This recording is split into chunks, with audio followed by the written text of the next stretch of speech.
Interview presented by Canaceutics Medical Dispensary, proudly serving New Mexico cannabis patients with trustworthy all-natural medicine since 2010. Welcome to Caged Minds, Mika Frankl, and today joined by Jake Lindsey, BKFC 49 headliner, going to be fighting for the vacant strap. A pleasure to get to talk to you, sir. How you doing? Man, I feel great, man. I feel great. Titles on the line. What's the reaction when you hear that the hard work, the great start in the promotion has paid off in the form of getting the opportunity to become a world champion? Man, it's awesome. I feel amazing. Um, I don't really, I've been fighting for so long, man. I don't really think outside of actually being there fighting, I don't think about fighting very much, but I knew the belt was coming, and it's a good, it's good to have something solid in my hand that I can say, hey, here's the 25 years of work and sacrifice I put in, and there's actually something at the end of the road, a solid piece of metal I can put on the wall and say, man, this is what it's all been for. So, man, it feels great. I can't wait. I wish I was fighting tomorrow. Does it feel like in the grand scheme, like you're making your mark in the sport? I mean, this is the first 50 events. It's not like there's this giant history for this new wave of bare knuckle. We got yesteryear, but do you feel like this is somewhere where all those years that you've put in, you're able to really etch your name in something that will be remembered further than you will? Um, I think I don't think about it like that. Honestly, I don't really, like I said, I've been fighting for so long. That's what's going to happen. Becoming a world champion for an organization, the best organization. This is a legit world champion fight. This isn't like if you fight for like a Bellator title or something like that. Everyone's always thinking, it's kind of like second best. You're not like the world champion because it's not the UFC. But BKFC is the best by far bare knuckle organization in the world. So this is a legit bare knuckle world championship belt, and man, I'm just excited to fight. To be honest with you, I don't think about my legacy or carving anything out in the sport. This is who I am. I would do this for free. Don't tell the promoters that because I got to get paid. But I'm just excited. I haven't thought about it like that until you've just said it. So that makes me even more pumped up to fight. To be honest with you. When did this love, this passion for combat sports, for fighting, when did you find that you had that? Shit, man. A long time ago. A long time ago. I fell in love with combat sports when I was like 13, 14. I would train myself. I would go to the football stadium and punch the tackling dummies. I didn't have a punching bag or nothing. So, I've had this fire for a real long time, and it's not going anywhere, man. I'm still as passionate as I ever have been. I don't do it for the attention. I don't do it for anything. It's not a career for me per se, like in terms of making money, though I do make money off of it. It's just something that I do for me, and it's a way for me to self-express. It's a form of self-expression for me. So, you know, um, it's just been, I guess I've been like this my whole life, to be honest with you.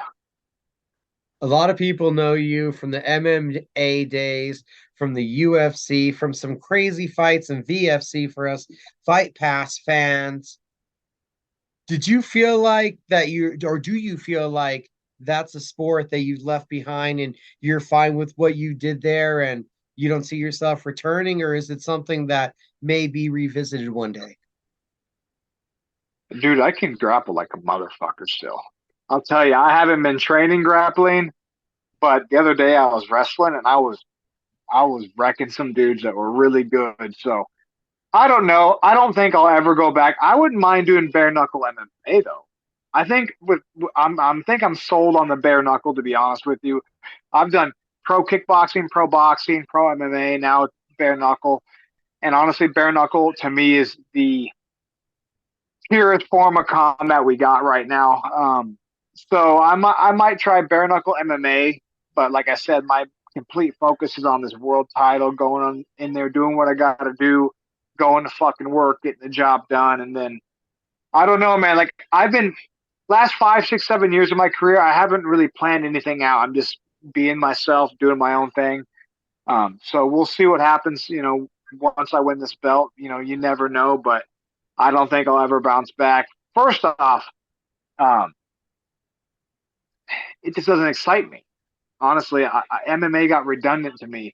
Even like we were talking about why bare knuckle's so awesome. Like the other day, me and a friend, I can show a casual combat sports fan a MMA fight, and they'll be like, "Oh, okay, that's cool." But then you show them a bare knuckle fight, and it could be from any fight from the undercard to the main event, and they're really enthralled. They're drawn into it. Like, wow, this is awesome.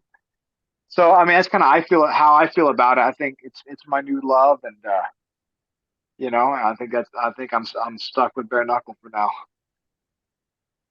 Was it love at first punch? Was it love at first fight? Like when did you get those feelings that you were like, I think this is my new calling? Honestly, I never had. I don't have an exact time. They called me.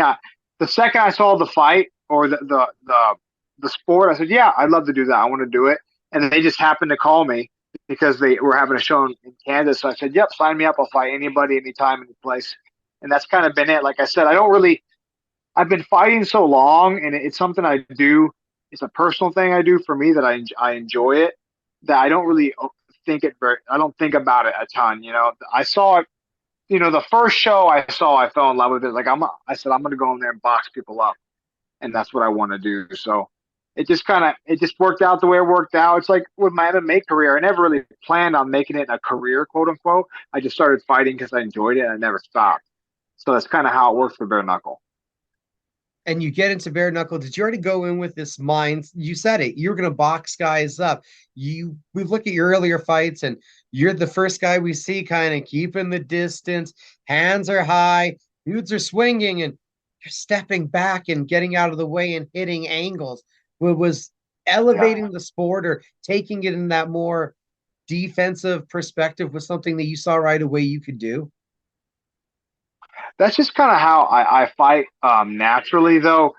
That's kind of like I go through phases when I fight. So, like when I'll first round or two, I like feeling the range, looking for counters and stuff. Though I am defensively sound, I like to throw a lot of volume as well. So that's just how I fight, man. If it comes down to it, I could fucking brawl for 5 rounds. I used to do it all the time. One of my main sparring partners is David Rickles. So you're not brawling when you train with Dave. So, man, that's just how I am. Why? I don't have a problem getting hit, but why get hit a whole bunch when you can just pressure a guy, get his timing down and cut his face up and then wear him out. And then, why take the risk? It's not that I'm scared of getting hit, but it's like Floyd, I'm not anywhere close to Floyd Mayweather, but he said it, that the sport is how to hit and not get hit.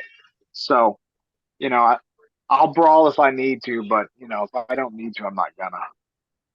Is there much of a different approach from your boxing, your kickboxing style to what you do with the bare knuckle?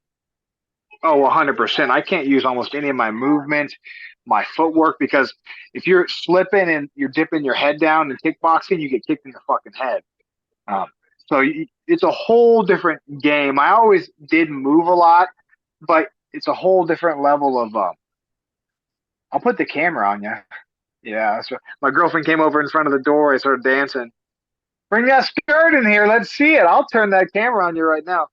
But like I was saying, you can't use all the head movement and stuff like that in kickboxing because you have the risk of the elbows and the head kicks and stuff. So, in terms of like my movement, it's still really high, a lot of activity, but I can't slip it. I didn't slip as much when I kickbox because again, you don't want to shin to the forehead.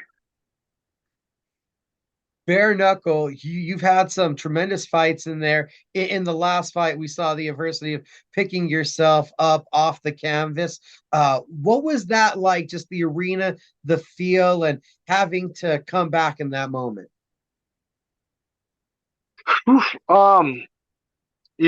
sometimes you walk into a fucking shot, and that's what happened. Connor has really good timing. People said he didn't have much power, but guys who move like Connor and know how to use their leverage and what do you want, baby? And guys who use their leverage right have a lot of power. And I walked into a shot, man, and that put me down. But I was there. I came back pretty quick. The show itself was fantastic. The vibe over there is really, really good. It was a fun show to watch. It was a fun show to fight on. But dude, you got to kill me in there. You literally gotta. There's no in between rounds. So he cleaned my clock. He told me afterwards. He said, "I thought I took your soul with that." And I'm like, "You did for a second, but if you see in between rounds, I sit down. I recover, and then as we get up to come out, I clap for him. I say, "Good job," and he kind of shrugs his shoulders like, "Shit, I just cracked this guy with my best shot," and here we go again. So, I've been up against some monsters before. My first kickboxing fight, my first kickboxing fight, professional, short notice. I flew to Poland, right? The guy I fought was like 190, and he was 52-2. He was like, they brought me over there to get smashed. Now I ended up taking the guy to decision. I lost, but I've been cracked by some guys who can fucking throw. So, I have a pretty good chin. And see, that's what happens. See how we were just talking about my defense, right? Being smart when you come and work your way in the right way. That's what happens when you rush in. So I was getting too eager. I got fucking clipped. So the whole London show was great. Connor's great. The fight was fantastic. I'd love to go back and fight there again. But like I said, I got a real tough opponent in Gogo. I respect him as a fighter. I know what he does really well. I know what he does not so well. So let me get through this weekend, and then we'll see about going back overseas. I've heard from Gogo on other interviews that he's done that he says he's going to be this forward-coming monster, swinging for the fences. You can slice him and dice him up, and he's going to keep coming. Is that what you expect? Okay. Okay. I mean, yes and no. People fall into their own patterns of fighting. Gogo, I don't know how much combat sports experience he has. I know he's boxed. I've seen some of his boxing fights. I've seen him get knocked out in boxing. I've seen him do pretty well in boxing.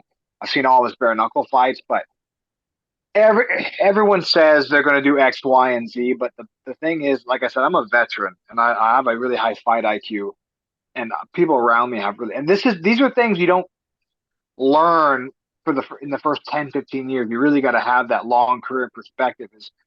Gogo can say he's going to do all that, and I'm sure he'll do some of that at least for a while. But everyone has tendencies that they fall into subconsciously. Once you get to a certain point in your combat sports career, you can improve, right? You'll improve a little bit. You can modify things, but everyone falls into their same rhythm. So what you have to do is you have to, when you watch your opponent, forget what they say. Watch all their fights. See what they do subconsciously when they fall into a natural rhythm, and you need to find a way to exploit it. So if he wants to come forward and rush and walk into a whole bunch of punches, fucking feel free.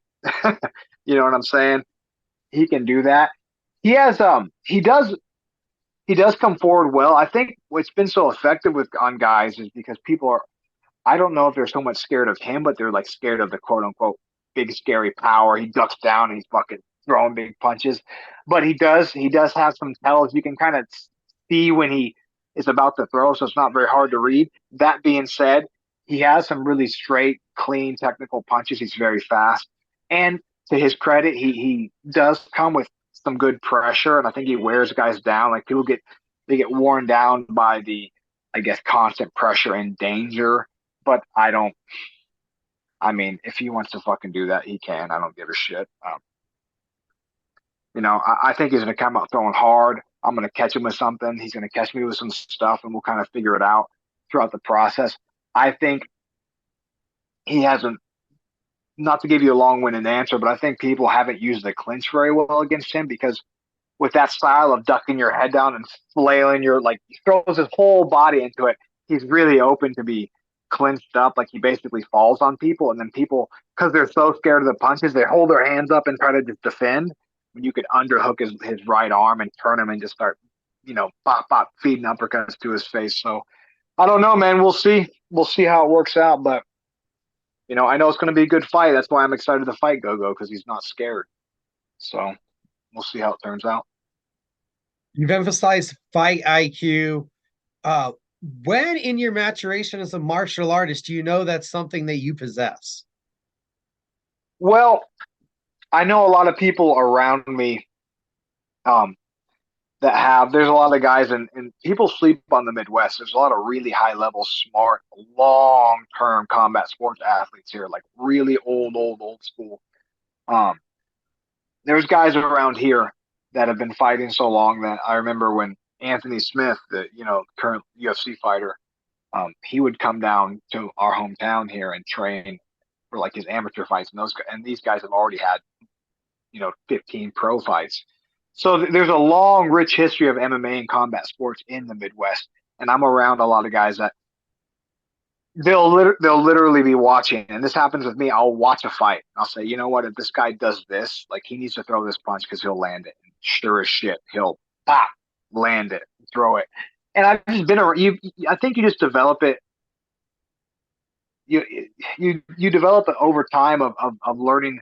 Of seeing so much exposure in the ring and being able to get those reads, and it's a calm thing because mentally you need to be able to go in the cage. The best fighters on the planet, they can perform in the cage as they can in the gym, and that takes a long time to do. And I've got to the point to where, other than the obviously it's more intense and trying to kill a guy, I can kind of make those same reads as I can in the gym in the cage, and that's just a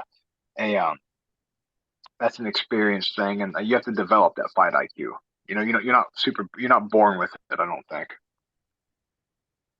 And how much do you feel, again, does your experience just give you an advantage in this sport? Not to mention all the experience you've had, but a lot of these fights end quick, and you've still got the knockout, but you've seen the fourth round, you've seen the third round. So how much do you feel that experience just against everyone is going to favor you?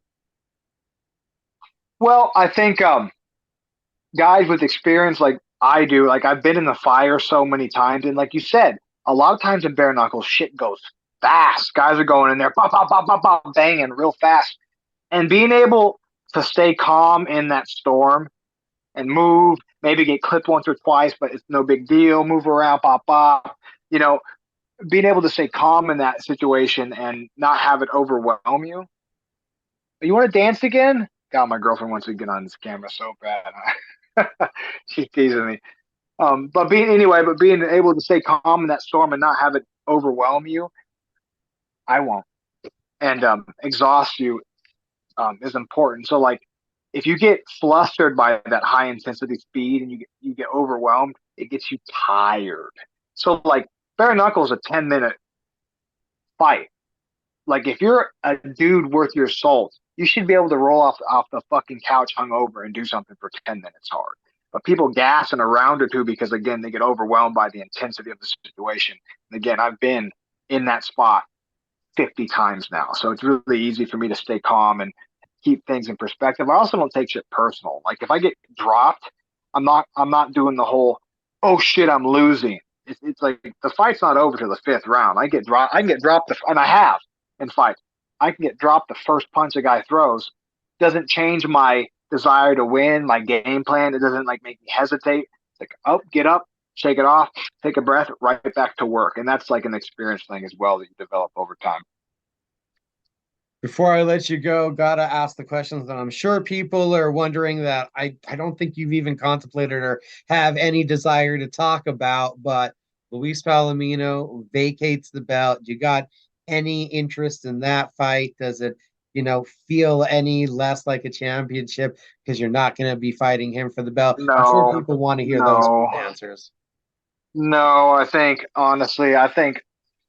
Palomino, obviously, even if you don't like him personally, and I don't know him, you have to respect that guy. He's just a long-term veteran of the sport. But no, not really. I think there's a handful of guys at 165 that would beat him up. So, and it makes sense for him because, like, look at him from a business perspective. Like, you have dudes fighting YouTubers making more money than he would be fighting the best guys on the planet. So business wise, it makes sense for him to say, fuck it, I'm not going to deal with this 165 thing. But no, this is a legit world championship. Gogo actually trained with Palomino now. He left his old gym and he trained with him now. So no, this is the legit 165-pound championship. If Palomino wants to come up and try to get it back for Gogo, he can, but I don't think he will. But no, doesn't change anything for me. Like I said, I don't think about fighting, honestly, outside of fighting. I could care less what Gogo or Palomino does. I'd like to see him fight that win again, that Nugan, how you pronounce the name. I think that beat him for the 55 belt, to be honest with you. But no, man, I'm just ready. I'm focused on Gogo. I don't care about anyone else. He's a big enough challenge as it is, and I'm just excited to go out there and win that fucking belt, man. You get the belt. Do you have a place on the mantle picked out? Does it go to the gym? What are you doing with it? Dude, I don't know, honestly. I have all my other belts, like they're in the closet in a box. You know, one thing I'm going to do is I already made a bet. I have to wear it for like a week, to wear it for an entire week, which I don't have a problem doing because I'm self-employed, but I'll probably wear it when I'm mowing my lawn. You know, I'll take it, so my kids can see it, and stuff like that. But again, I'm a pretty private guy. I don't have like a room in my house with all my. I should. I have a bunch of pictures from my fights and stuff like that. I don't, shit. I might even take it to my mom's old house or something like that because she passed away recently and she was really big into having pictures of me and all that stuff. But it's gonna mean something. I'm gonna carry it around. I'll put it somewhere special, but I don't have anywhere specific to put it except around my fucking waist fight. I think that's the most important time. I think a lot of guys, they get a belt, they win it, and they're like, oh, and they throw it on the wall so they can stare at it. It's like, dude, you won the belt in the cage. The glory's in the cage. So don't obsess about the belt. Like, get the belt and then put it away. Because your next fight, you're winning another one. Like, that's the mindset. Not like, don't be obsessed about your past achievements. Worry about your future achievements. So, Jake Lindsey, he's fighting for the world title this week. I got to thank you for the time getting with me this week. I appreciate you so much for doing this interview. Hey, man, you need anything else, you let me know. How about after I come back on and we do some shots? Live on air. What do you? All right, I'm in. I am so in. Just DM me. We'll get it together. All right, man. You have a good day. You as well. Thank you very much.